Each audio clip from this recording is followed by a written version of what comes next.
Okey geng, sabar projek Wira geran aku ni. So geng, hari ni bukan buat yang ni, tapi bahagian interior dia geng.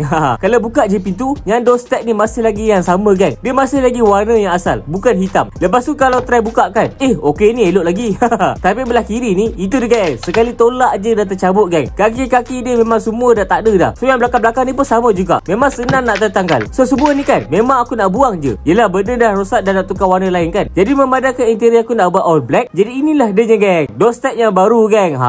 So macam biasa, kalau korang berminat nak beli, aku dah share link pembelian dia dekat dalam channel Thailand Project Wira Geran. Korang boleh tengok dekat sana, okey? Finishing hitam dia memang cun lah. Lepas tu kan, saya dapat klip getah dekat bawah ada sekali. So alang-alang tu pun dah dapat yang baru. Yang lama ni boleh cabut lah. Tapi nak cabut yang lama ni agak remeh sikit lah. Sama ada kau berjaya cabut keluar ataupun dia jatuh dalam body.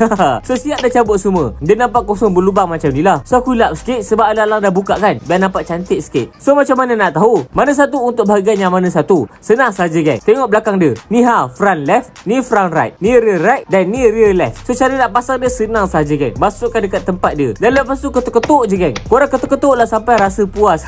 So inilah hasil dia geng. Mantap. Terus nampak baru weh. Memang betapa clean dah ni. Semua interior hampir warna hitam. Bila buka je pintu, style.